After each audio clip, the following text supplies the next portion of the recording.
Bonjour, bonsoir à tous. Merci beaucoup d'être venus. Quand on a vu le temps, on s'est dit que vous alliez tous être en terrasse. On allait se retrouver tous ensemble dans un coin, mais vraiment c'est extrêmement sympathique pour cette présentation de saison avec des artistes que nous allons vous présenter au fur et à mesure. Vous connaissez évidemment certaines têtes déjà. On attend aussi encore Engin Prêt de Jocage. On va essayer de faire court pour pouvoir prendre le temps de prendre un verre ensemble. Et puis vous savez qu'à l'issue de cette présentation, vous pourrez voir l'exposition Afrique Capitale qui se termine dimanche si vous ne l'avez pas encore vue. Donc profitez-en avec votre bracelet. Voilà. Eh bien, vous dire tout d'abord que cette présentation, on va la faire Frédéric et moi, mais évidemment c'est toute l'équipe de la Villette qui a contribué. On ne va pas citer tous les noms, je vais forcément oublier, mais c'est vraiment un grand travail collectif. Merci. Alors, en fait, la saison 17-18, elle commence déjà en 16-17, comme vous avez pu le voir. Donc, avec Sidi Lerbi Cherkaoui, qui était déjà qui va jouer donc au mois de juin, les tout premiers jours de juin, un spectacle qui s'appelle Icon, et avec le ballet de Göteborg, et notamment avec la participation d'un sculpteur, Anthony Gormley, avec lequel il a déjà travaillé. Donc, on retrouve les thèmes un peu chers à Sidi Lerbi Cherkaoui, c'est-à-dire la question de l'identité, la question des religions, etc. Donc c'est un spectacle extrêmement visuel, virtuose. Voilà, tout début juin. Et puis on a, dans cette même salle, on a 2 spectacles de magie nouvelle. Vous savez, c'est un art qui s'est développé, c'est un art un performatif, de la prise de risque. Le premier, c'est donc avec Thierry Collet, un spectacle qui s'appelle Dans la peau d'un magicien, et puis Kurt Demey, qui fait un spectacle qui s'appelle Évidence inconnue. Il y en a un qui est beaucoup plus, je dirais, littéraire d'une certaine manière, et puis l'autre qui est beaucoup plus visuel. Donc celui de Thierry Collet, c'est beaucoup plus une mise en danger de lui-même, une espèce d'autobiographie, toujours à travers la question de la magie nouvelle. Et Kurt Demey, un spectacle beaucoup plus visuel, où il utilise plein d'éléments, où il fait un certain nombre de tours assez bluffants, où le public participe, est amené à participer, et voilà, et c'est assez jouissif. Et puis alors dans le cadre de nos grandes créations de cette année, un monument au Festschächter. Nous sommes très heureux d'accueillir aussi le Théâtre de la Ville, ici à la Villette, avec cette création d'un grand chorégraphe israélien, extrêmement énergique, vous l'avez sans doute vu déjà, c'est très symphonique, enfin, c'est une musique qui est inspirée évidemment de sa culture russe, et je crois qu'on aura là une puissance, la puissance des créations déjà, puisque ça sont toujours des moments extrêmement sensibles, tendus, mais une grande beauté. Donc ne ratez pas, là je sais, c'est dans quelques semaines, c'est déjà très très plein, vous avez déjà peut-être vos places, parce que c'était effectivement dans la programmation de l'an dernier. Et puis alors, Annabelle, merci, parce qu'on va avoir cette chance, je crois que c'est la première fois à Paris qu'on va voir ce dispositif juste après Afrique Capitale dans la Grande Halle. Vous savez que nous essayons de renouer avec les grandes expositions. On va vous en présenter quelques-unes dans le reste de la saison. Mais nous allons accueillir Imagine Van Gogh. Donc on avait pu voir au Beau-de-Provence. C'était au Beau-de-Provence, avec vraiment des projections très très grand format, des tableaux, des lettres de Vincent à Théo. Je vous laisse en parler.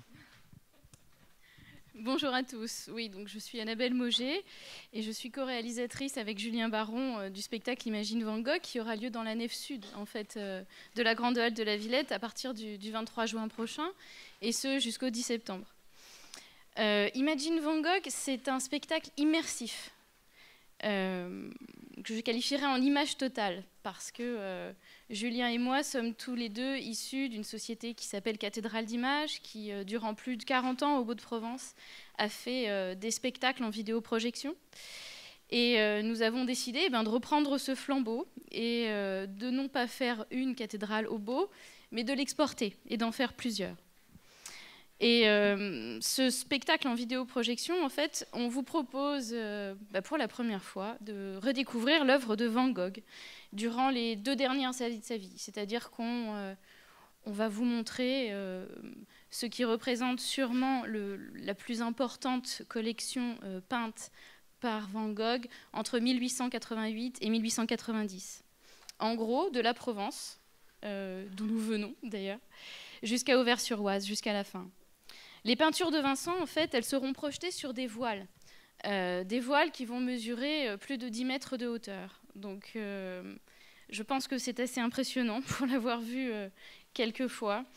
Et ce qui a été très intéressant dans le travail préparatif, en tout cas de ce spectacle, c'est cette scénographie qu'il a fallu adapter à la Villette pour magnifier ce lieu aussi, assez imposant, que vous nous avez proposé, et qui a vraiment laissé place aussi à notre imagination pour gérer cette scénographie. Et je remercie vraiment le personnel de la Villette qui a été extraordinaire, autant Emmanuel que Perrine, parce que ça n'a pas été simple au niveau technique d'établir tout ça.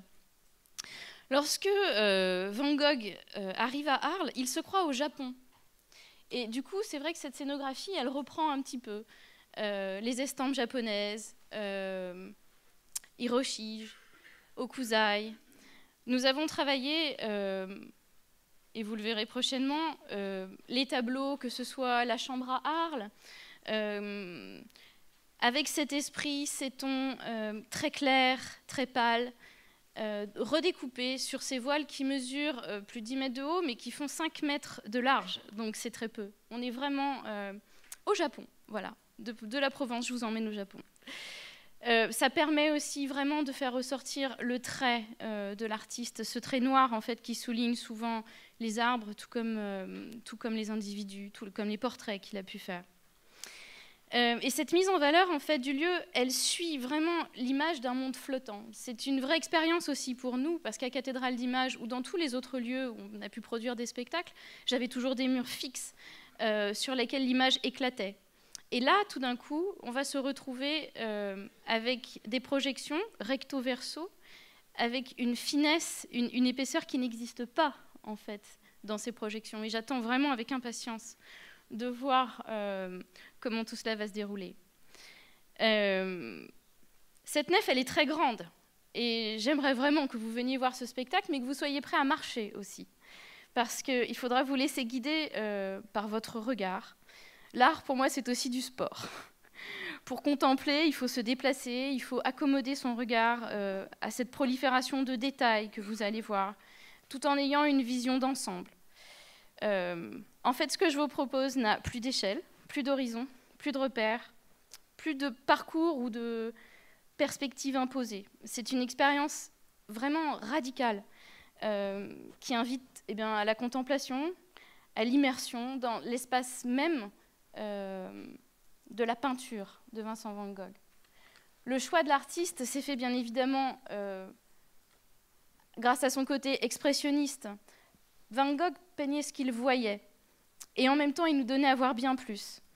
Et ça, c'était un terrain de jeu absolument formidable pour nous, pour Julien et moi en tant que réalisateurs. Car le champ de l'interprétation est vraiment immense. De ce fait, j'espère vous voir nombreux venir voir ce spectacle. Merci. Merci beaucoup. Alors, on enchaîne avec de la danse en fin juin, début juillet, avec le Théâtre de la Ville, en partenariat avec le Théâtre de la Ville, Wim van de Québus. C'est une pièce qui date de 1999, qu'il a repris avec une nouvelle distribution. C'est une pièce qui a été conçue pour 12 hommes, qui a accès d'actualité parce que ça traite des rapports violents entre les corps, les hommes. Des hommes magnifiques. Hein, 12 hommes magnifiques, absolument. Et pour ceux qui sont un peu experts là-dedans, c'est sur une musique de David Byrne du groupe Talking Heads. Voilà. Dans un autre registre, on accueille aussi la fermeture finalement d'un festival qui s'appelle Paris Hip Hop Festival, qui se déroule en fait sur plein de lieux parisiens et qui donc fera ses 2 soirées de clôture à Périphérique, dans un nouvel espace qu'on a ouvert récemment.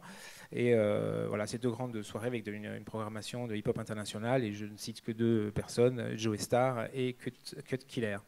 Voilà. Voilà, dans les festivals aussi Afropunk. Alors là, ce sera, vous voyez, c'est la particularité de notre programmation, c'est qu'elle n'arrête jamais. Parfois, les théâtres arrêtent en été. Eh bien, nous, là, je crois du 15 au 17 juillet ou un peu plus tard, nous avons Afropunk. Alors, je crois que vous allez être séduits parce que, évidemment, il y a la musique. Ce sera dans la grande halle, de grands concerts, mais ce sera aussi de la mode, de la danse, du cinéma, beaucoup de films, beaucoup de documentaires, toute une culture qui est saisissante. Pendant 100%, on avait fait un petit focus Afropunk, ça avait été quelque chose d'absolument magnifique. Et là, ce sera un vrai mini-festival d'été de 2 jours. Et puis alors, ça aussi, nous reprenons pied, vous savez, on l'avait fait avec les gonflables, dans le parc. Et là, Olivier Grossetête, et je remercie beaucoup l'équipe je ne sais pas si Laurence est là, s'ils sont...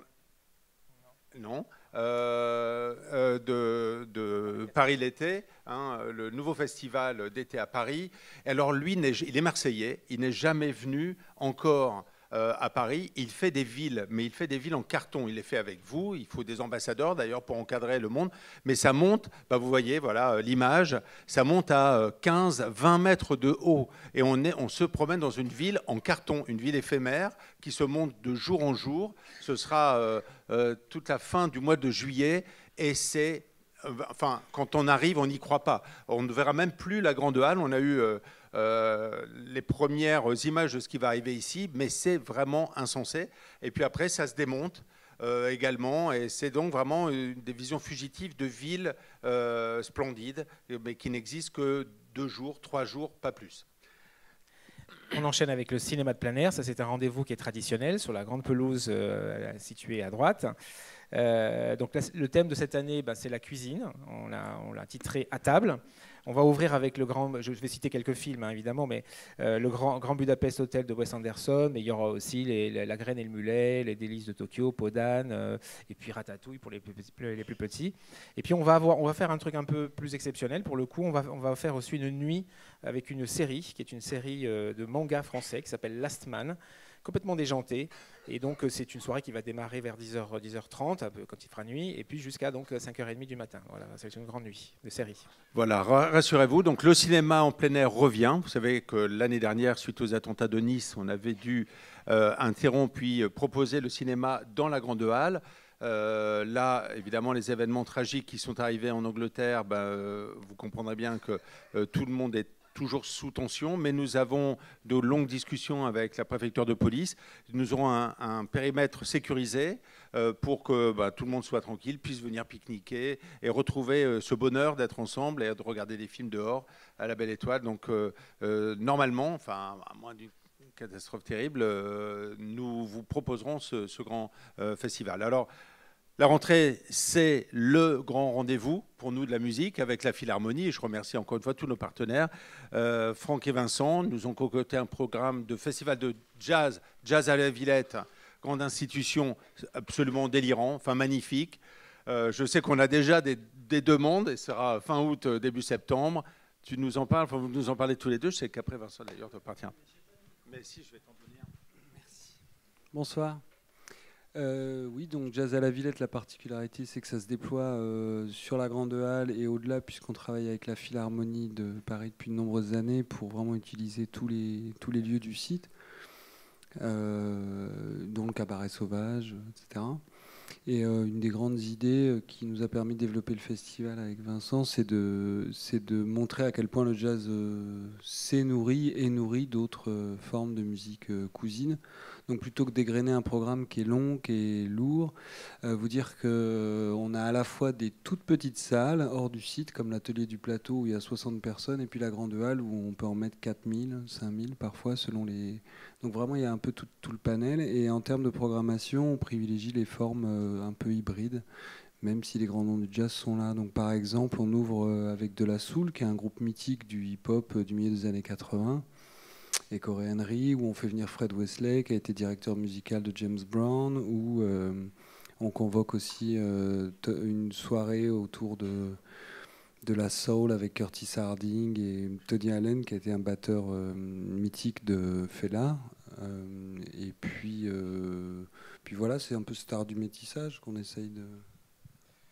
Oui, depuis de nombreuses années, on essaie de mettre en avant ce métissage, de faire dialoguer le jazz avec d'autres cultures musicales, souvent cousines d'ailleurs avec le jazz. Ça sera encore le cas cette année avec une grosse programmation autour de Cuba. Angélique Kidjo, chanteuse béninoise, rendra hommage à Celia Cruz, une grande diva cubaine. On accueillera aussi le Spanish Harlem Orchestra. On aura aussi dans ce cadre œuvre de jazz très métissée, un concert de Mulatu Astatke, un musicien éthiopien, et une rencontre aussi qu'on attend de pied ferme entre la chanteuse Indy Zara et la chanteuse malienne Fatoumata Diawara. Et puis hommage sera rendu, toujours dans ce cadre d'un jazz très métissé, à Joe Zawinul. Joe Zawinul qui était le fondateur de Weather Report avec Wayne Shorter et qui n'a pas arrêté de son vivant de faire dialoguer le jazz avec la world music. Et là, c'est Émile Parisien et Vincent Perani qui lui rendront hommage. Mais un festival, c'est pas que du métissage, c'est aussi et avant tout des grandes figures, des grandes têtes d'affiche qui ont fait son histoire. Je laisse Franck vous les présenter. Oui, donc bien sûr, il y a des esthétiques qui évoluent, etc. Mais il y a encore, et notamment dans le domaine de jazz, encore quelques mythes qui sont là, qui sont tenaces. Et on est très heureux d'accueillir Pharoah Sanders, qui est un des pères de l'ethno-jazz. Il avait été appelé Pharoah comme un pharaon par Sun Ra quand il était rentré tout jeune dans son orchestre. Il a joué avec énormément de gens, puis son influence est colossale, notamment sur toute la scène électro. Donc on a une soirée d'ouverture avec Pharoah Sanders, Zakir Hussain, qui est un joueur de tabla, lui-même prodige, génie, découvert à 12 ans, etc. Et Joachim Kuhn, un musicien allemand européen, lui plus influencé par la musique classique d'une part, et puis aussi par tout le free jazz en fait. Et c'est une soirée qu'on construit aussi avec Jeff Mills, qui est un des pères de l'électro. Donc c'est une soirée très placée autour de la figure de Coltrane, mais dans une logique quand même revue. On a 2 jours après, on a une soirée avec beaucoup d'anciens de chez Miles Davis, notamment Foley, qui est un guitariste bassiste, et Kenny Garrett, avec beaucoup d'autres musiciens qui eux, viennent plutôt de la funk, des gens qui ont joué avec Earth, Wind & Fire, ou même Daryl Jones, qui est maintenant qui est un bassiste de jazz rock, qui joue maintenant avec les Rolling Stones depuis plusieurs années, depuis qu'ils ont viré Bill Wyman, pour des raisons que je ne connais pas. On a Gregory Porter, qui est un chanteur qui a été révélé récemment, il y a 7-8 ans maintenant, qui connaît un succès phénoménal en France, mais qui lui vient un peu de la comédie musicale, avec une influence qui mélange Nat King Cole et Marvin Gaye, comme beaucoup de chanteurs noirs américains finalement, qui pour eux c'est un peu la même chose, le jazz et la soul. Diane Reeves, une grande diva du jazz des 20 dernières années. Et puis Archie Shepp, qui est un peu le parrain du festival depuis plusieurs années. Alors on nous dit parfois vous l'invitez chaque année, mais c'est vrai que ce type à lui tout seul incarne ce qu'on essaye de défendre à la fois dans l'engagement politique, dans le rapport aux autres arts, etc. Et là en plus c'est son anniversaire, c'est les 80 ans, il jouera à la Philharmonie de Paris. Voilà, donc ils sont là aussi, elles sont là aussi les légendes du jazz. Merci. Merci et Vincent, tu vas faire de la musique là maintenant, c'est ça? Voilà. Oui. Alors, juste derrière ce splendide festival, le Smile, la dernière première édition, il pleuvait un peu, mais c'était vraiment une ambiance. Toute la culture végane, on mange bio, on écoute de la musique bio, on des textes sans aspérité. Enfin, c'est vraiment. On rentre chez soi, on dort, on est bien. Donc, c'est fait avec le Trabendo et c'est vraiment hautement recommandé en ce début d'année. Avant l'agitation de la rentrée, à ne pas rater. Et puis alors, là, exactement le contraire derrière, si vous voulez sortir détruit, baignant dans votre sang, nous avons réussi, et je remercie beaucoup Frédéric, qui s'est beaucoup battu là-dessus, avec Evelyne, chez nous, pour accueillir les 24 heures d'un spectacle incroyable de Yann Fabre, ce génie de la scène flamande que vous connaissez bien sûr, Mount Olympus. Et donc c'est 24 heures, vous arriverez à 19h et vous repartirez le lendemain à 19h. Il y aura des massages, vous allez pouvoir dormir sur place, on vous fera des repas, mais c'est une expérience unique dans sa vie. Et voilà, je t'ai déjà tout dit, donc je te laisse quand même en... Oui, tu as déjà tout raconté. Ça fait longtemps qu'on n'avait pas vu Yann Fabre avec une grosse forme à Paris, ça faisait pas mal d'années. Là, il est revenu avec une forme vraiment, alors pour le coup, monumentale, qui dure 24 heures. Mount Olympus, c'est en fait l'histoire des hommes à l'épreuve du temps. raconté à travers les héros de la tragédie grecque. Donc en fait, on traverse 24 heures de tous les héros grecs. Et voilà, bon, c'est hors norme évidemment, hein, comme le disait Didier, c'est absolument hors norme. Il y a des scènes absolument fabuleuses, hallucinantes. Et puis il y a aussi cette ambiance en dehors du spectacle lui-même, c'est-à-dire qu'on peut rentrer, sortir, etc. Et puis alors, il y a de quoi dormir, on a mis des lits, etc. Vous pouvez sortir, évidemment. Et donc on peut suivre même le spectacle sur écran, etc. Et donc ne rien rater et puis se faire masser, etc. Enfin, il y a un vrai truc, une expérience assez unique et on la fera donc les 15 et 16 septembre, donc comme le disait Didier, de 19h à 19h. Alors on vous montre quelques images là.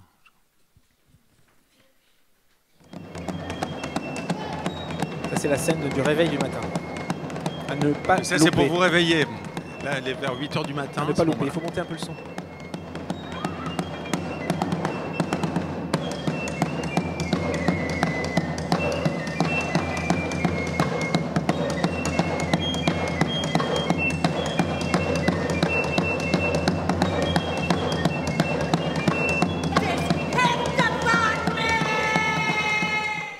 Voilà.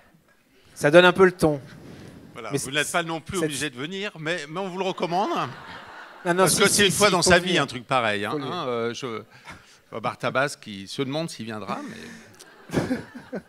Et puis alors derrière, les frères Forman. Alors eux aussi, Bon, une sacrée les équipe. frères Forman, ils sont hongrois. Alors ils font une espèce de cabaret, burlesque, théâtre, et beaucoup de clins d'œil au cinéma. Là, on est vraiment plongé dans l'univers du Far West avec cette production qui s'appelle Dead Town. Et donc, on assiste à une histoire familiale autour du western, replongée complètement dans le 19e siècle aux États-Unis. Voilà, c'est un joli clin d'œil au cinéma muet burlesque, les Buster Keaton, les Laurel et Hardy, voilà ces choses-là. Quelques images aussi. Là.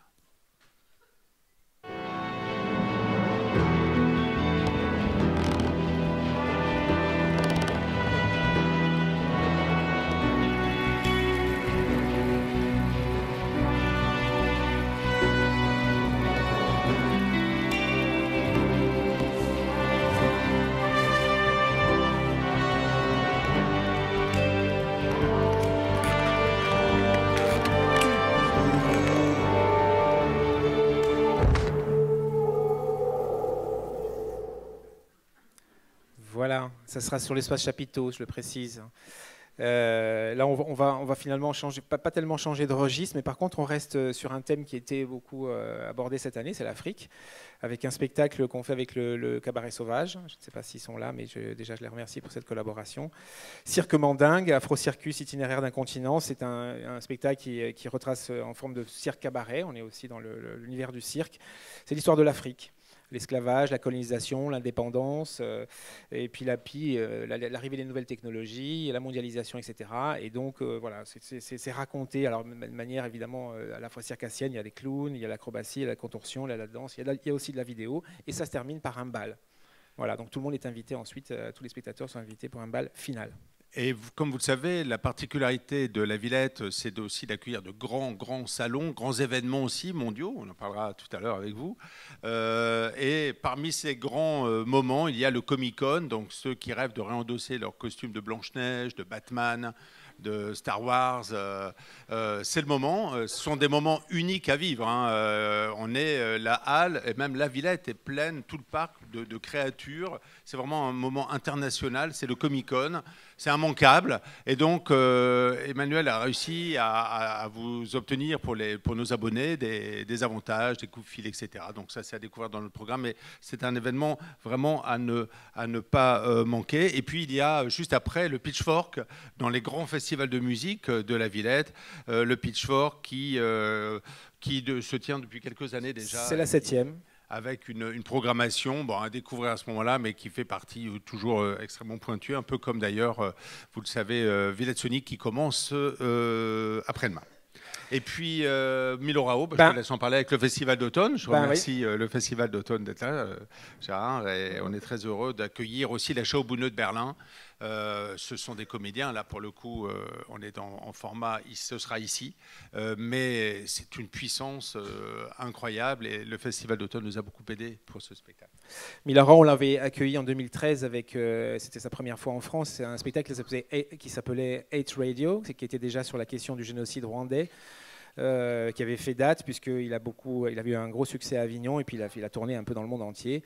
Et puis depuis, il fait beaucoup de productions un peu partout. Et c'est quelqu'un qui vient du théâtre documentaire et donc il connaît, il s'est attaqué au sujet des ONG qu'il connaît très très bien. Il a documenté sa pièce pour pouvoir tirer un texte duquel il sort des choses assez hallucinantes sur le fonctionnement de l'appareillage bureaucratique des ONG, parfois surréaliste. Et donc là, c'est l'illustration effectivement de ce qui peut se passer en Afrique. Et c'est raconté par deux fabuleuses actrices. Voilà, je les nomme parce qu'elles sont vraiment géniales. Elles s'appellent Ursina Lardi et Consolate Siperius. On va voir un extrait.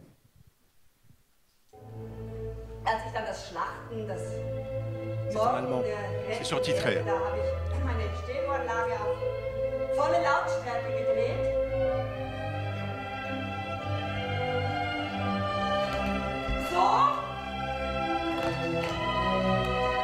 Sogar beim Telefonieren! Du musst dich auch drüber schreien! So! Tag und Nacht! C'est dans un décor comme ça de débris, comme ça, c'est vraiment une espèce de catastrophe. Voilà, ensuite retour à la danse avec Calypso, avec le centre chorégraphique de Créteil et du Val-de-Marne, et Mourad Merzouki, que vous aimez beaucoup, je sais. Les jeunes compagnies, vous le savez, qui seront dévoilées à l'occasion de ce festival. Et puis on va voir tout de suite les images de ce qui suit juste derrière, c'est Freestyle. Freestyle avec, on peut envoyer les images si on l'a, je pense. Alors là, c'est un événement entièrement gratuit dans la grande halle. Si vous ne l'avez pas vu les 2 dernières années, ne manquez pas parce que vous êtes dans toutes les nouvelles composantes du hip-hop, le voguing, le flexing. Enfin bon, je ne vais pas me lancer dans les détails de tout ce que vous verrez là, mais ce sont des concerts, c'est du sport, de la glisse. Voilà, ce sont des grandes ambiances. Évidemment, à voir en famille, à voir beaucoup avec les enfants, enfin toute génération, du matin au soir pendant un grand week-end ici. Et juste après, on sera dans cette salle-là pour présenter une compagnie hollandaise qui est encore pas connue en France, qui s'appelle De Warme-Winkel et qui fait un spectacle qui s'appelle Privacy. Et en fait, ils sont sur la question en fait de la vie privée et la vie publique. Et à l'heure des réseaux sociaux. Et donc, ils racontent en fait l'histoire de leur couple finalement, un peu à l'image de ce que pouvaient être les couples d'artistes comme John Lennon et Yoko Ono. Et en fait, ils essayent d'inventer un effeuillage totalement moderne, réinventé, et essayant de faire naître un nouvel érotisme. Voilà, en fait, de manière ironique, ils questionnent de manière simple l'authenticité au théâtre. Ces deux fabuleux acteurs, incroyables. C'est une belle pièce, on n'a pas d'image parce que c'est un spectacle qui est récent. Mais voilà, je vous conseille de venir le voir au mois de décembre. J'enchaîne avec un spectacle qui est pour le coup très différent, le théâtre de marionnettes du Vietnam. Alors là, on est vraiment dans quelque chose de beaucoup plus traditionnel. On fait ça avec le... Là, vous avouerez que là, on couvre un spectre... Un spectre large. C'est la Maison des Cultures du Monde. On fait ça avec la Maison des Cultures du Monde dans le cadre du 21e Festival de l'Imaginaire, qu'on remercie pour cette collaboration. Ça sera sur l'espace Chapiteau. Et donc là, on est plongé, on est à Hanoï, au nord du Vietnam. C'est l'eau qui règle en fait le cycle de la vie des paysans et des pêcheurs. Et en fait, ils ont inventé, dès le XIIe siècle, ils ont inventé des marionnettes de 40 cm. Et avec ces marionnettes, ils racontent leur histoire finalement. Et ça s'est évidemment transmis de génération en génération. Et en fait, on découvre maintenant ces formes-là qui se présentent sous forme de tableaux et avec la présence d'un conteur et de musiciens en live. C'est absolument superbe. Et puis un monstre, et on est très heureux de l'accueillir, c'est Robert Lepage, avec un spectacle mythique, vous l'aviez peut-être déjà vu, c'est... Face cachée de la Lune. La face cachée de la Lune, c'est un spectacle incroyable qui part de la conquête de la Lune. Vous savez que l'année prochaine, on fêtera, non, c'est en 2019, les 50 ans du premier pas de l'homme sur la Lune. Et là, ça commence dans un tambour de machine à laver, et puis ça s'ouvre, le hublot, et vraiment, on y croit, on on y est, on est dans l'espace. Et ce sont les illusions, les désillusions, mais aussi les rêves. Enfin, c'est un spectacle splendide qui nous est donné, qui ouvre aussi une grande part de notre programmation d'hiver, de décembre, avec le Québec. Et je remercie beaucoup la délégation du Québec et sa déléguée générale, Lynn Beauchamp, de nous avoir aidé à programmer ça, avec la Philharmonie d'ailleurs, qui va accueillir le Grand Orchestre de Montréal. Et on aura plusieurs spectacles dont on va vous parler, dont celui-là, évidemment, Robert Lepage, mais aussi les 7 doigts de la main, que vous connaissez, parce que les 7 doigts de la main, c'est une grande compagnie qui est venue ici. Et alors là, déjà ici, qui tourne dans le monde entier. Et là, ils ont fait un spectacle, mais absolument splendide, autour de l'œuvre de Jérôme Bosch. Et donc, on voit les circassiens, les artistes, il y a beaucoup de danseurs qui prennent les poses et qui sont dans les tableaux de Jérôme Bosch. Alors, ça rappelle ce que tu disais tout à l'heure, Annabelle, mais c'est quelque chose qui est très beau. Quelques images.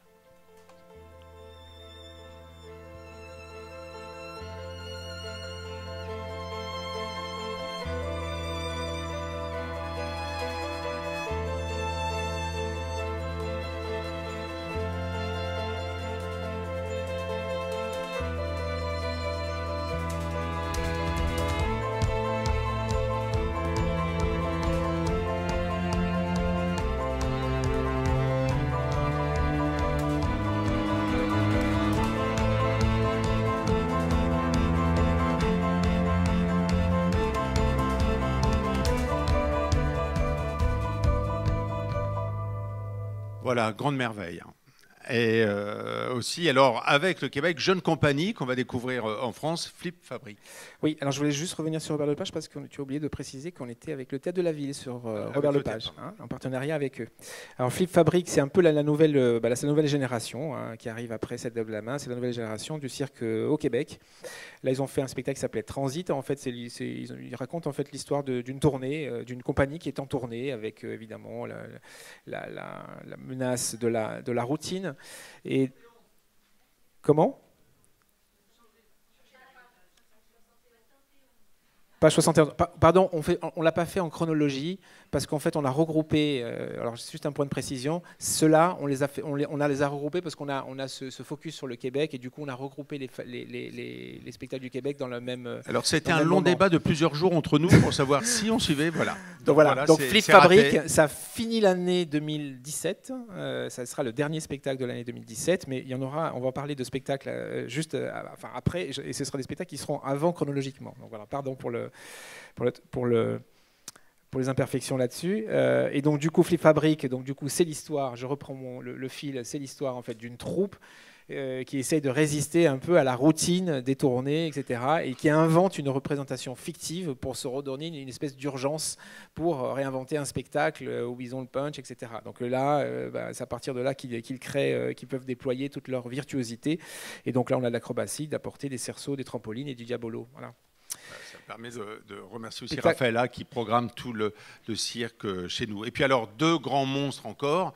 Là, en installation, alors on n'est pas vraiment dans l'exposition, mais c'est une installation, ça va durer tout le mois de décembre, un petit peu du mois de novembre également et du mois de janvier, mais très peu de temps, il ne faudra pas le rater. C'est d'un côté, là où il y a Nef Sud, donc là où il y a Afrique actuellement, Ryoji Ikeda, que vous voyez là sur l'écran à droite. Alors là, vous êtes dans une image électronique japonaise, c'est magnifique. C'était à New York, à l'Armory Show, c'était un délire complet. Vous disparaissez complètement. Ah ben voilà, vous disparaissez dans l'image. Vous êtes atomisé. Plus personne n'existe. Tout le monde apparaît en ombre, même les personnes qui sont juste à côté de vous. C'est extrêmement fort, très très saisissant. Et vous baladez dans les images électroniques. Pieds nus. Pieds nus. Je précise. On est en hiver. Et à côté, juste à côté, donc vous traversez le rideau, et là vous tombez dans le contraire absolu, c'est William Forsythe, et là ce sont des fils à plomb, mais je ne sais pas combien il y a de milliers de fils à plomb. Oui, milliers de fils à plomb. C'est un truc de dingue. Et qui sont en mouvement. Et pour passer de l'un à l'autre, pour vous cheminer, vous êtes obligé de danser en fait. C'est-à-dire d'avoir des mouvements corporels qui reprennent finalement quasiment instinctivement les mouvements de William Forsythe. Et c'est vraiment très très fort parce qu'en fait, vous ne les voyez pas les fils. Vous voyez le fil à plomb en bas Et c'est une nuée comme ça à traverser, c'est très très beau. Donc 2 grandes expériences à vivre à l'époque de Noël, avant les Viacathlons. Alors ça aussi, c'est un... Alors déjà, Avec le festival d'automne. Attends, on revient, c'est aussi avec le festival d'automne, Oui, c'est de là. Ils vont faire, c'est un projet particulier parce qu'ils ont laissé 2 installations, mais ils vont faire aussi, on ne connaît pas encore le titre, mais ils vont faire une pièce à 2 qui sera au milieu des 2 installations. Donc ça, on va découvrir plus tard ce qu'ils vont faire, mais enfin, on attend avec impatience. Les Viacathlons, pour changer de registre totalement, alors eux, ils viennent de Johannesburg. Ils diffusent depuis des années de la culture Pantsula qui est née dans les ghettos dans les années 70 sous l'apartheid. C'est une danse extrêmement expressive qui exige beaucoup des corps. Ils ont fait appel pour cette création à Grégory Makoma, et donc on est vraiment dans quelque chose qui est de l'ordre c'est la lumière et l'espoir. C'est un peu le manifeste pour la lumière et l'espoir de Grégory Makoma et cette compagnie qui est absolument fabuleuse. Voilà. Voilà, et puis ensuite, c'est la fête, et nous attaquons avec les fêtes, avec jour de fête à la Villette. L'année dernière, c'était un gros succès. Dehors, cette fois-ci, mais ce sera tout le long de la vague, donc jusque très loin dans le parc, avec des manèges, bien sûr, et peut-être, puisqu'on est au Québec, la vie au Québec, à ce moment-là, la vie à Montréal et à Québec, et même plus haut, là-haut, sur le Saint-Laurent, et une patinoire, sans doute, mais là, je n'en parle pas plus parce que c'est un peu compliqué à monter, mais on essaiera de vous faire une belle patinoire. Et puis, en théâtre, grand événement aussi, Vincent Macaigne, avec le Festival d'automne à Paris aussi, et le Théâtre de la Ville, on s'est mis à nombreux, parce que là, c'est du sang, c'est Sarah Kane, ça s'appelle En manque, et là, on est devant des personnes désabusées, qui ont essayé de changer à un moment donné le monde, un peu comme tout le monde, et puis voilà, ils sont comme tout le monde, et là, ça se finit mal quand même. Et là, vous savez, moi, je me souviens avoir accueilli Vincent Macaigne, tout premier spectacle à Créteil. On l'a mis 3 jours à nettoyer le plateau parce qu'il en avait mis absolument partout. On est vraiment dans quelque chose de magnifique, un texte très sanglant de Sarah Kane, cette dramaturge anglaise, mais c'est une grande expérience à vivre. Ça a été créé à Villy-Lausanne, répété là-bas, et tout le public est sous le choc. Enfin, c'est vraiment magnifique. Ton silence est angoissant. Je pourrais t'étrangler, putain. Tu comprends ça?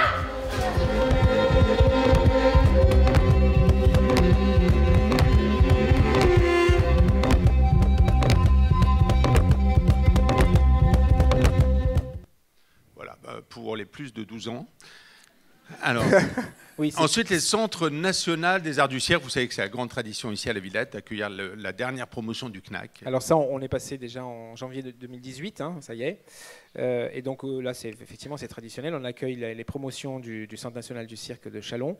Et donc, ça sera la 29e promotion cette fois-ci. Ils vont s'entourer aussi d'étudiants de l'ANSAT. Et la mise en piste sera faite par Mathieu Rimbolz. Donc, c'est un spectacle qu'on découvrira pour nous-mêmes à l'automne. Et puis, qu'on présentera donc en janvier 2018 à l'Espace Chapiteau. Et puis, on poursuit à l'Espace Chapiteau avec un spectacle d'une compagnie de jonglage qui s'appelle Collectif Petit Travers. Ils font à la fois du jonglage et de la magie nouvelle. Ils s'entourent pour ça avec de Yann Frisch, qui était un magicien fabuleux. Et là, on est dans quelque chose de très virtuose, très, très charmant, avec des jeux d'apparition, disparition, plein de finesse. C'est magnifique. On va voir des images.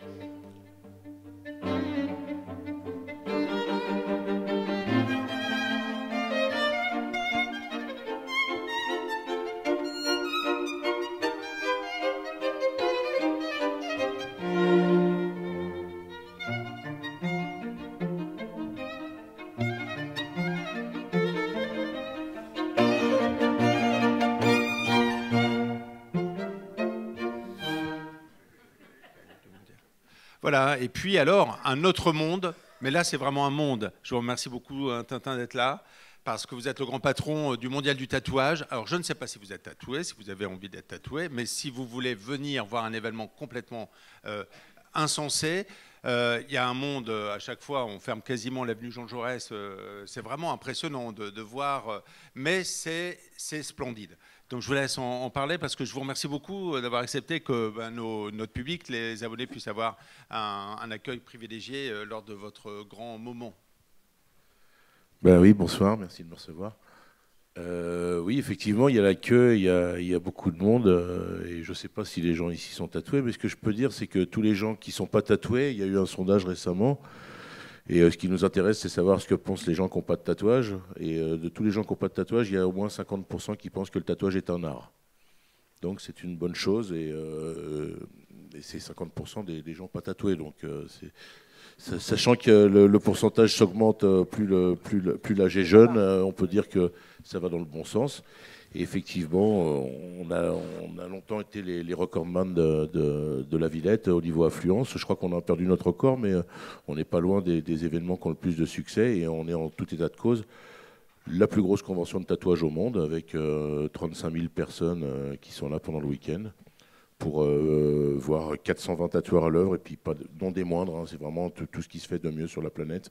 On a un événement qui est très couru, et j'ai eu l'année dernière plus de 1300 demandes de tatoueurs qui voulaient participer, donc c'est pas facile de faire le tri dans tout ça, parce que vous doutez bien qu'on est obligé de refuser des très bons tatoueurs qui sont pourtant invités dans toutes les autres conventions, mais celle-ci, on peut dire c'est vraiment un événement en soi, quoi, qui fait courir tout le monde sur du Brésil au Japon.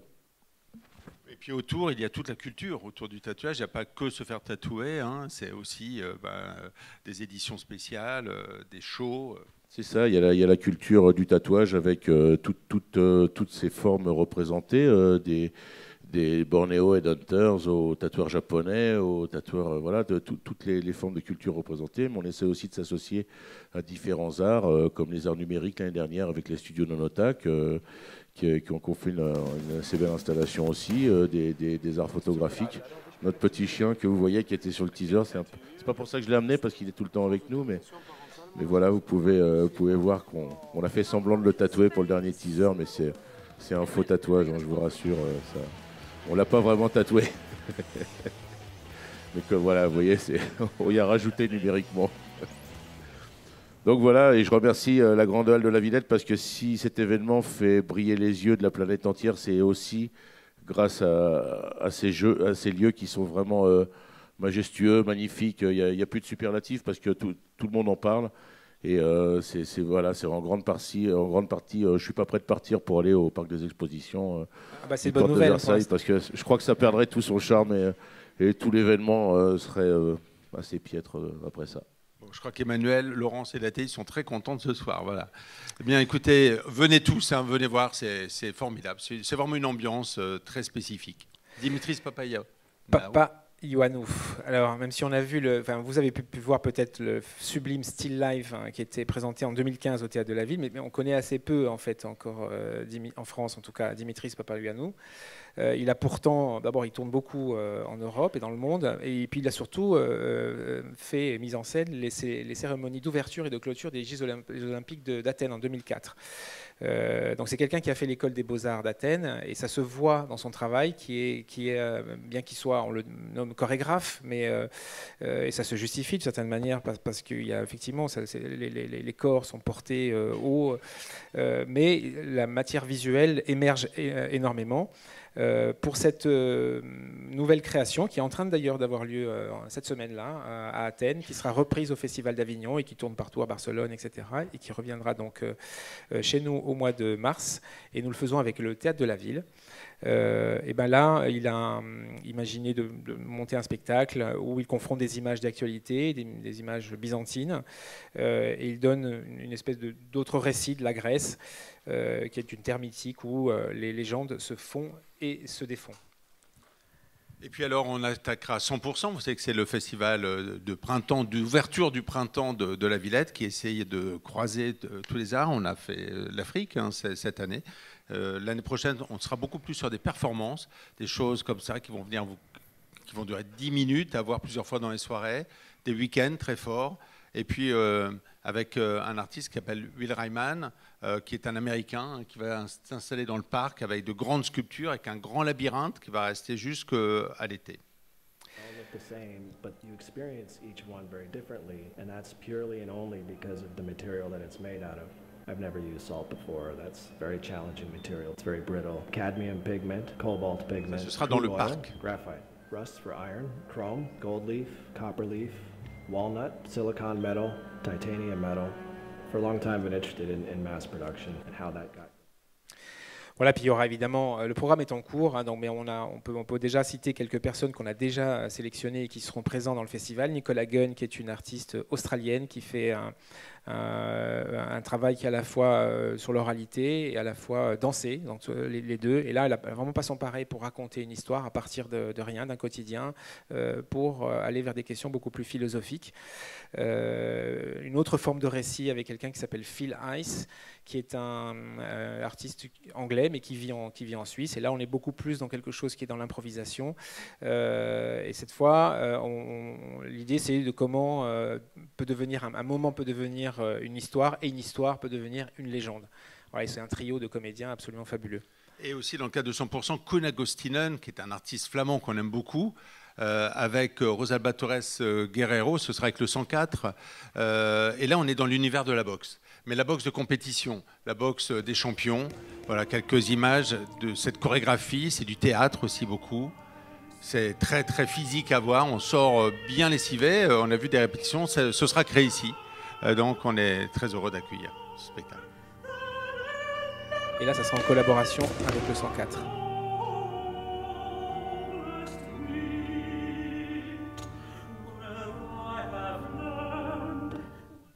Voilà, et puis alors, dans le cadre des grandes expositions, nous allons présenter, là encore, juste au-dessus de vous, Team Lab. Alors, eux ne sont jamais venus encore à Paris. C'est un jeune collectif, enfin jeune, enfin, ils sont japonais. Et on baigne, mais franchement, c'est saisissant. Pourtant, on en a vu, on croit toujours avoir tout vu, mais alors là, vous êtes totalement immergé dans un monde fantasmagorique, très puissant, entièrement numérique. Ça, c'est évidemment à voir en famille, mais pour soi-même, parce qu'on est dans un monde qu'on ignore entièrement, sans limite. C'est extrêmement bien fait.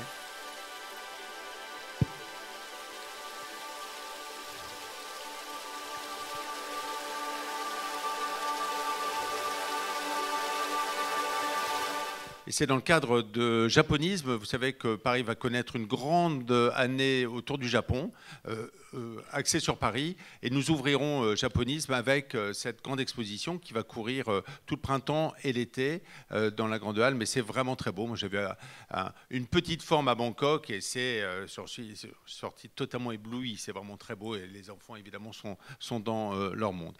Et puis, alors, dans les très, très grands événements, on va dire sans doute le grand événement, c'est l'arrivée, le retour, puisque Bartabas connaît bien, évidemment, la Grande Halle pour s'y être produit plusieurs fois. Et c'est un immense plaisir de te retrouver avec un spectacle qui est une splendeur, on peut le dire, aussi. Il a été créé récemment, mais bon, c'est vraiment très, très beau. Oui, bon, voilà. Vous avez des questions? Oui, non, voilà. Donc je reviens avec, non pas avec ma compagnie le Théâtre Zingaro, puisque nous sommes voisins, Aubervilliers, mais avec ce que je peux appeler maintenant presque ma deuxième compagnie, l'Académie nationale du domaine de Versailles, qui est devenue avec le temps un peu un corps de ballet un peu unique au monde, parce que comme vous le savez, il s'agissait au départ d'enseigner la technique équestre, non pas comme un sport, mais comme un art, quoi. Et avec le temps, ce sont devenus des filles et des garçons qui pratiquent la danse, le chant, l'escrime artistique, le kyudo et évidemment l'art équestre.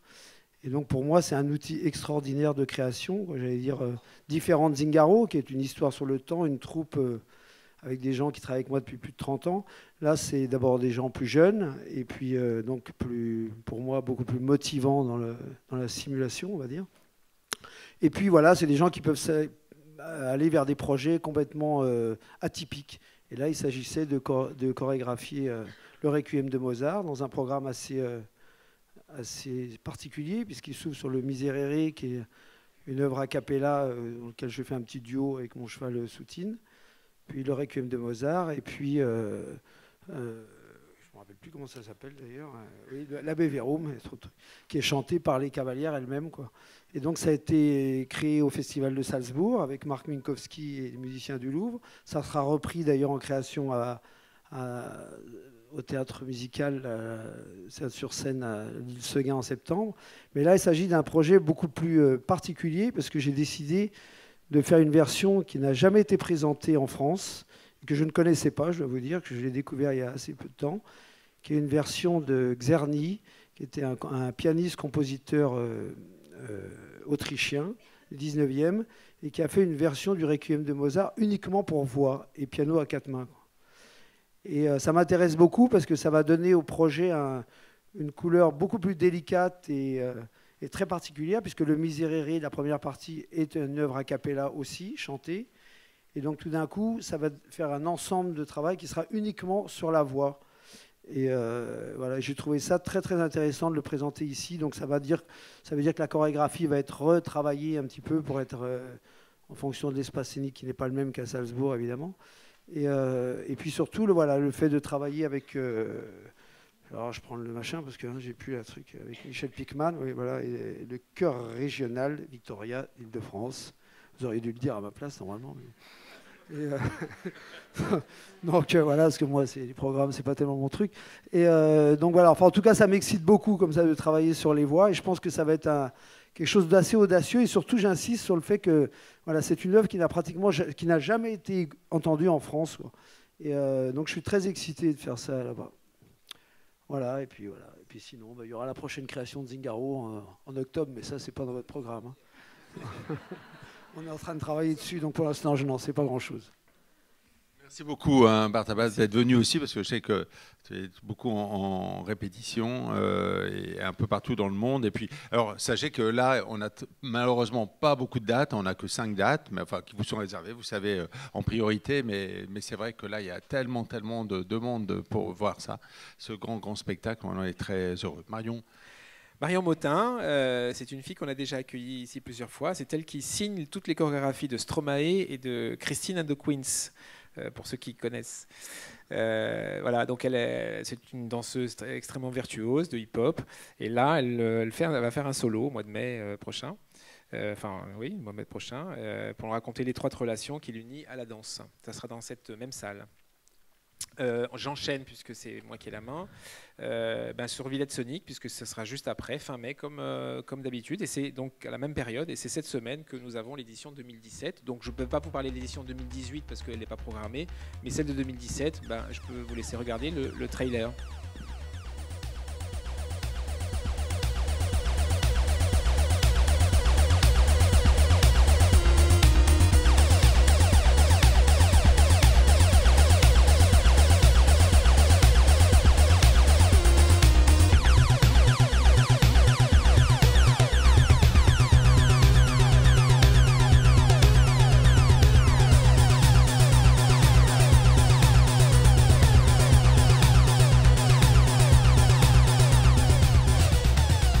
Ça donne le ton, hein, je pense qu'à peu près compris, c'est du rock, c'est de l'électro, c'est surtout une nouvelle scène avec aussi des anciennes figures parfois, mais c'est quand même une scène, et le but de ce festival, c'est de faire connaître des jeunes artistes. Ça commence pour celui de cette année après-demain au Trabendo, et puis après, ne ratez pas les grands concerts aussi que nous ferons sous le périphérique, parce que vous savez, dans le parc, il y a le périphérique. Donc on est en dessous du périphérique avec les camions, les voitures, enfin c'est un univers complètement dément, très intéressant parce qu'on a gardé le chapiteau d'Annie Fretellini, donc c'est aussi bucolique, on se croirait aussi à Arles, mais dès qu'on lève les yeux là on se dit ah bah non on n'y est pas, enfin et là on aura un déchaînement incroyable de musique qui vient du monde entier, et puis il y aura évidemment les grands concerts, notamment samedi dans la grande halle, enfin c'est l'occasion de découvrir aussi des sons nouveaux, et merci Étienne qui a programmé, et toute son équipe qui programme tout ça. Puis Cloudgate. Alors le mois de juin, ça va être aussi le mois de la danse, avec la première compagnie qui est Cloudgate, qui est la plus ancienne et la plus grande compagnie de danse contemporaine à Taïwan, avec un spectacle qui s'appelle Formosa, qui veut dire belle en portugais, mais qui a aussi une autre indication qui n'est pas inintéressante, puisque ça désigne une autre république de Chine, autrement dit Taïwan. Et donc quand on connaît un peu les dissensions qu'il peut y avoir entre la Chine et et Taïwan. Bon, ça peut être tout un programme. C'est une compagnie qui travaille, qui a une esthétique très particulière et avec une gestuelle extrêmement maîtrisée. Voilà, ils ne sont pas venus énormément en France et on l'accueille avec le Théâtre de la Ville. Et puis, avec le Théâtre de la Ville également, vraiment, on remercie Emmanuel de Marcy-Motta et toute son équipe parce qu'on vous a tricoté un programme quand même assez exceptionnel et dense. Ce sera Israël Galvan, lui sera aussi au Festival d'Avignon cet été. C'est un artiste de flamenco, c'est un artiste exceptionnel, d'une puissance incroyable. Et là, il va venir avec 8 danseurs. Enfin, c'est une pièce chorale qui sera créée là bientôt et que nous avons un plaisir fou à accueillir. Vous avez peut-être vécu le festival de flamenco il y a quelques semaines, mais là on aura un grand avec sa sœur d'ailleurs.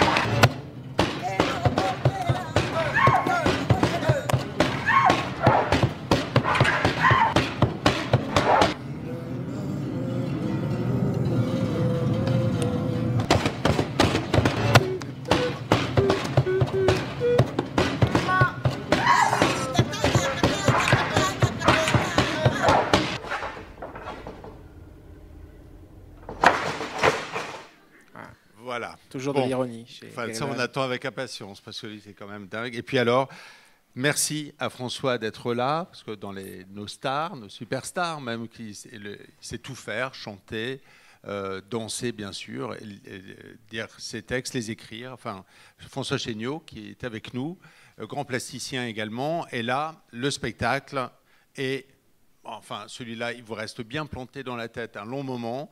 C'est une moto, un motard. Ça commence par du clavecin, et puis ça sera sous le périphérique là également, mais un choc absolu. On voit quelques images.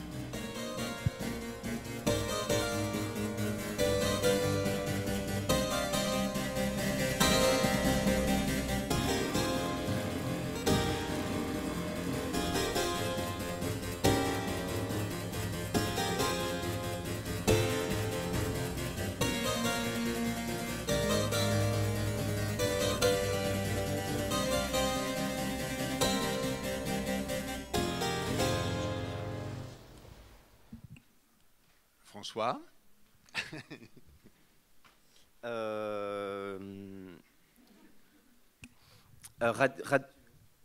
Ouais, je peux chanter. Et Radio Vinci Park, c'est le nom en fait de la radio que diffusait. Ils ont arrêté, mais les parkings Vinci. Et donc.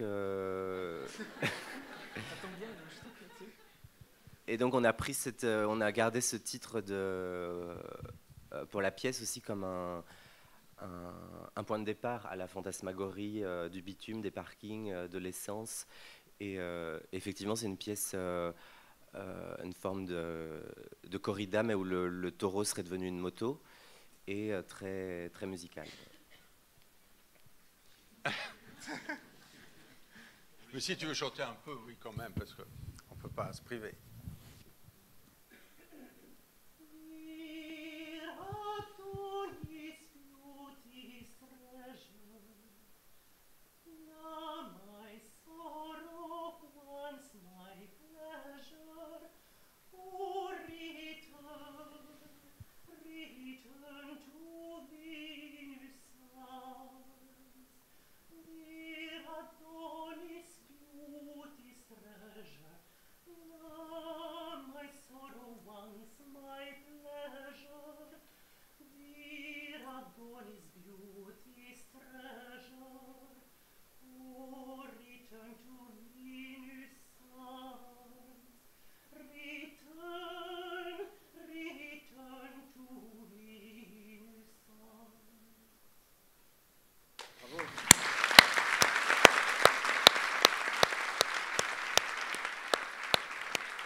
C'est un des airs du spectacle qu'on attribue à Handel et que j'adresse aux motards.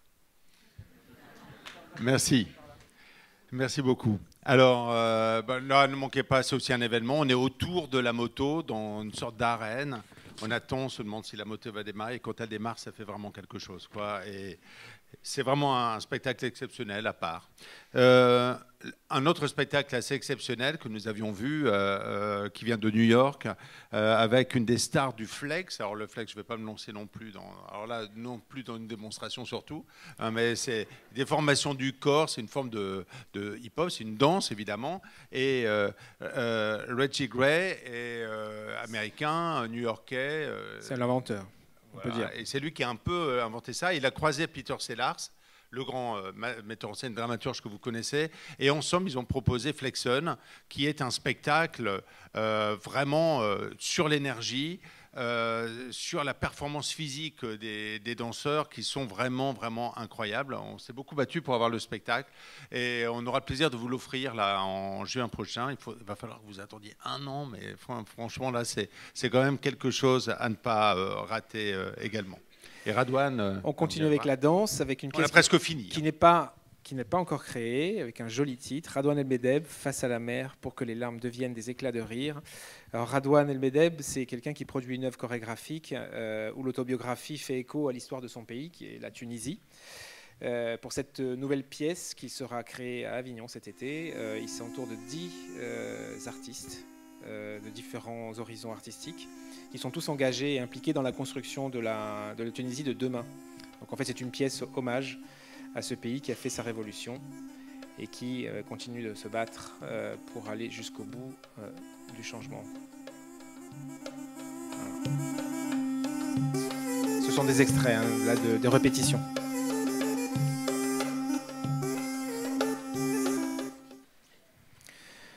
Alors c'est toi Little Villette, bon, 2 mots pour vous dire que nous avons ouvert il y a 1 an maintenant Little Villette. C'est un très gros succès, 110 000 enfants accueillis en 1 an avec un univers entier qui est juste devant la halle. Donc ça suit jusqu'à la Cité des Sciences, ça suit toute la vague, des jeux, mais aussi beaucoup d'ateliers. Je remercie toute l'équipe de Jasmine qui...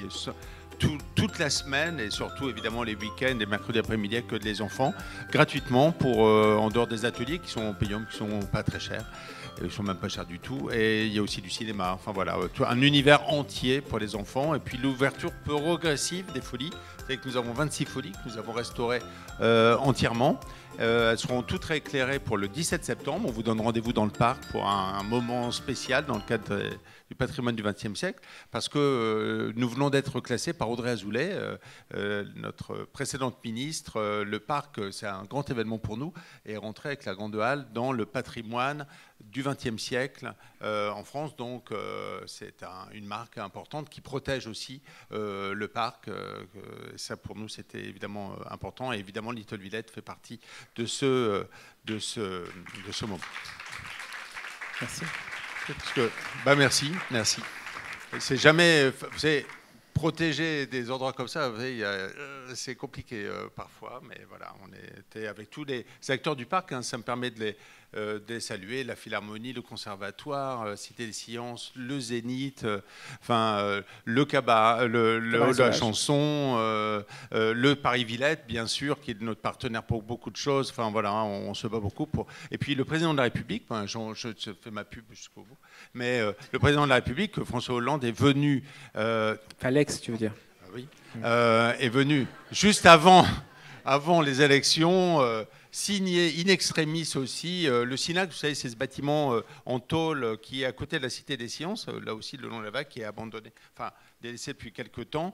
Et là, on accueillera d'ici 2 ou 3 ans la Maison des Outre-mer, un projet complètement nouveau pour faire découvrir les Outre-mer, les îles, enfin nos territoires d'Outre-mer qu'on ne connaît pas beaucoup, la Guyane, etc., dans l'écrin de la Villette. Bien, ensuite, il y a une programmation, puisque si on était sur Little Villette, il y a une programmation enfant. On fera une présentation spécifique pour les parents qui veulent s'inscrire dans les programmations de l'année. On aura 5 spectacles, donc je vais juste les citer, et puis ensuite, après, je laisserai la parole à Emmanuel Lafont. Judith Nab, qui est une artiste hollandaise qui va présenter une installation. Je ne sais pas si on avait calé une vidéo, mais je ne crois pas. Théâtre Jocovita qu'on avait vu déjà l'an dernier avec un spectacle qui est un théâtre d'ombre. La compagnie 6e Dimension, qui est une histoire sur le petit champignon rouge et le vilain, petit canard, qui sont revisités façon hip-hop. la compagnie Les Cariatides sur une adaptation des Misérables. C'est du théâtre d'objets. Et puis la compagnie Roseland Musical, ça sera au mois de mai. Ça, c'est un voyage au centre de la Terre, donc adaptation libre du classique de Jules Verne, mais avec beaucoup de musique, de la danse, des créations visuelles. C'est extrêmement impressionnant. Ça sera dans la grande salle, ce qui est pas toujours commun d'avoir des spectacles grande forme pour du jeune public. Voilà, ça sera au mois de mai et c'est la compagnie Roseland Musical. Voilà. Et puis on aura un spectacle, là pour le coup, qui est une création qu'on fait avec le Festival d'automne, avec le Théâtre Paris-Villette, et que ce sera au Théâtre Paris-Villette, et avec eux en collaboration. Et c'est la création de Joris Lacoste et Emmanuel Lafont qui va nous parler du projet. Oui, merci. Bonsoir, donc je m'appelle Emmanuel Lafont, je suis actrice et metteur en scène de Blablabla, le spectacle dont vous parlez. Je suis très impressionnée par la manière dont vous parlez. Si j'essaie de prendre le rythme dans lequel vous êtes, c'est très très efficace. Depuis le début, vous arrivez à parler d'énormément de projets, d'énormément de gens en très peu de temps. Voilà. Donc si j'arrivais... Oui, voilà, c'est ça. Bah, il se trouve que moi aussi, je suis payée. Mais c'est vrai. Je suis payée pour ça. Surtout avec le type de spectacle que tu fais. Là, oui, pour le coup, voilà, c'est ça, hein, c'est ça. Donc voilà. J'aimerais bien, vraiment, j'aimerais bien essayer de parler aussi vite que vous. Alors donc, l'Encyclopédie de la parole, voilà, présente Blablabla, qui est un spectacle qui s'adresse à beaucoup de spectateurs, parce qu'il s'adresse à des spectateurs à partir de 6 ans jusqu'à 106 ans. C'est dit quelque chose comme ça. Et c'est un spectacle de l'Encyclopédie de la parole. Ça veut dire que c'est un spectacle qui part pas d'un texte écrit. C'est un spectacle qui est écrit. C'est un spectacle qui part d'enregistrements sonores, d'enregistrements de paroles de tout genre, de paroles qui ont été prononcées, qu'on a entendu prononcer n'importe où, dans notre vie de tous les jours, dans la rue, ici. Au théâtre, à la télé, à la radio, chez le dentiste, à l'école, dans la classe, dans la cour de récréation. On a collecté comme ça des dizaines, plutôt des centaines d'enregistrements de paroles. Et Joris Lacoste, qui est l'auteur-compositeur de Blablabla, a choisi, parmi ces enregistrements, on a choisi plusieurs dizaines, on est à un petit peu plus de 100 en ce moment, et il en a fait un montage. Il en a fait un montage comme un compositeur de musique assemblerait ensemble des sons et on ferait une composition musicale, mais en même temps comme un auteur de théâtre le ferait pour raconter une histoire. Ce qu'il y a de spécial aussi avec Blablabla, c'est que c'est un solo. C'est une actrice qui va jouer Blablabla qui s'appelle Armelle Doucet, qui est fantastique, qui non seulement est actrice, mais qui est musicienne et danseuse. Et donc, cette actrice va se retrouver à devoir prononcer toutes ses paroles, plus de 100, avec donc des voix différentes. Elle ne va pas arrêter de changer de voix. Pour l'aider dans cette joyeuse tâche, nous collaborons en ce moment avec IRCAM, qui est en train avec lequel on prépare, enfin on élabore un dispositif sonore qui va permettre à Armelle, via un micro, d'avoir plein d'effets qui vont lui permettre de prendre une voix de dragon, et aussi une voix de robot, aussi une voix de maîtresse d'école, aussi une voix de photomaton. Voilà. Et juste comme ça, en parlant, des personnages vont apparaître, des situations vont apparaître, des paysages, des mondes fantastiques et quotidiens, ordinaires et extraordinaires. Le chef de train, le chef de bord du TGV 1642 va nous accueillir. Qu'est-ce qu'il y avait d'autre comme exemple là? Il faudrait que j'arrive à être dans votre cadence. Je vais essayer. Le robot Wally fait une déclaration d'amour. Yanis qu'on a enregistré, il est en CE2 à l'école Simon Bolivar, qui est à côté. On a fait des ateliers avec eux.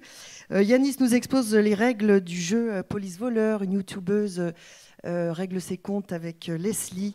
Un rappeur rap. La reine de cœur veut couper des têtes. Radouane a un fou rire.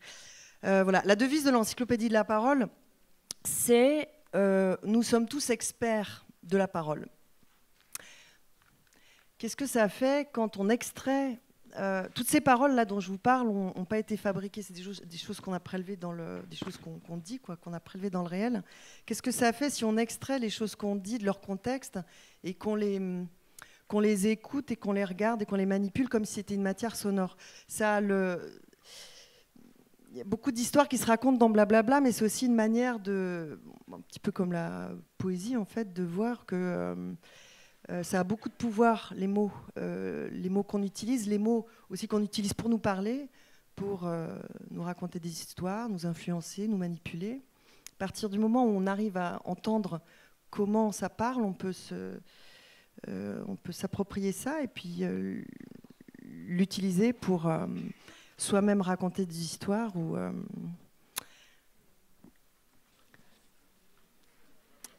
mettre en haleine son auditoire. Voilà, c'était bien. Merci. C'est vrai ? Oui, merci. Bon. Alors on revient à la danse parce qu'on est encore au mois de juin, on est presque à la fin, avec un artiste, on est encore un peu, on est beaucoup sur l'Afrique, à la Villette, de la Vallée Bidiefono, qui est un danseur et chorégraphe congolais, Brazzaville. Il va faire un spectacle en septembre prochain. Donc là, c'est une pièce pour 12 danseurs et il s'associe à un auteur qu'on connaît aussi assez bien ici, qui s'appelle Dieudonné Nyanguna, qui est une vraie figure du théâtre en Afrique et aussi en Europe, parce qu'il joue fréquemment ici, aussi à Paris. Et ils vont faire tous les deux une pièce qui sera un hommage lumineux aux hommes et femmes qui s'opposent aux dictatures en place, avec une résistance toute poétique. On voit un extrait, mais ce n'est pas l'extrait du spectacle qui sera créé, mais d'un spectacle qui était précédemment présenté au musée du Quai Branly.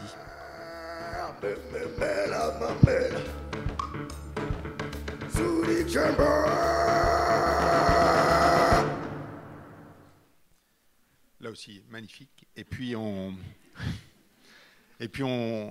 accueille Angelin Préjocage. Merci de nous avoir rejoints. Autre grande star de la danse, évidemment, vous connaissez tous. Très heureux d'accueillir dans la grande halle. Pour vous donner un exemple, c'est le dernier spectacle de l'année, ce sera en juillet, Blanche-Neige, que vous avez déjà pu voir, mais il est très peu passé à Paris. Mais le décor, on a des problèmes, on a failli pas le faire parce que le décor ne passe pas dans la grande halle. Ça vous donne une petite idée de l'engin. Voilà quelques images, et c'est un spectacle mais totalement éblouissant.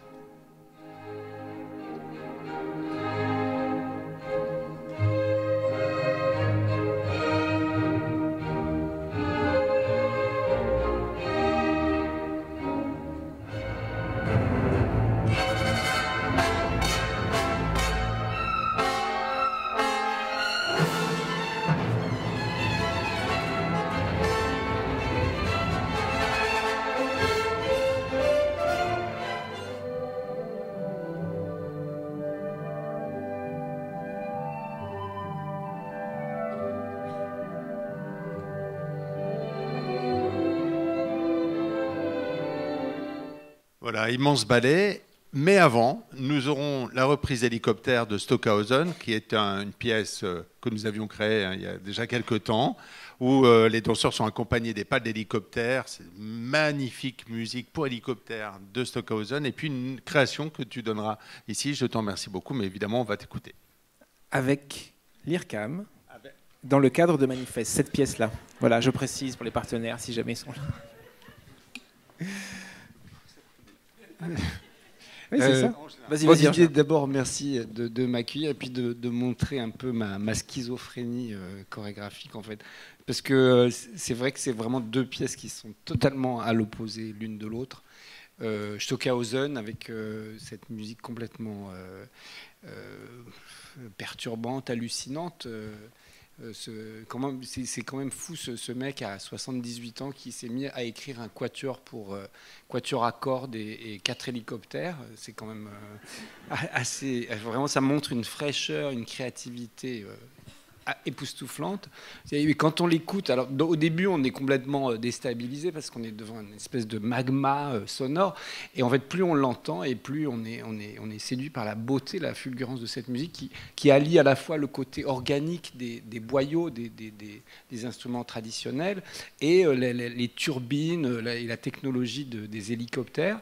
Et tout ça entrelacé et crée vraiment une matière sonore absolument incroyable, qui est assez affolante pour les danseurs. Au début, je trouvais ça très beau, mais je me disais, bon, je vais peut-être pas faire une ballet là-dessus, je vais pas toucher à ça.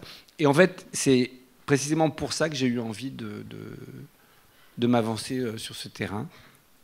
Alors ma schizophrénie, pourquoi? Parce que c'est vraiment un truc qui est assez exigeant, assez radical, en tout cas musicalement. Et puis dans le parti pris, il y a une scénographie de vidéos qui réagit comment on dit, oui, voilà, enfin en temps réel, quoi. Donc de Holger Förterer, que d'ailleurs j'ai connu grâce à toi aussi. Et voilà, donc c'est vraiment une chose assez troublante. Et puis donc schizophrénie parce que évidemment face à ça, Blanche-Neige, Gustave Mahler, un conte pour enfants, enfin voilà, c'est quand même c'est vraiment le grand écart. Et en même temps, je pense souvent à Jean Vilar qui disait qu'il voulait faire un théâtre populaire mais exigeant. Et c'est un peu peut-être c'est un peu peut-être une utopie, mais en tout cas c'est une utopie qui me plaît vraiment, à laquelle j'aspire un peu. Et voilà, c'est un peu comme je sais pas, je trouve que dans la science il y a la recherche fondamentale et puis il y a la recherche appliquée, enfin c'est-à-dire qu'il y a des gens qui travaillent sur des équations, des concepts.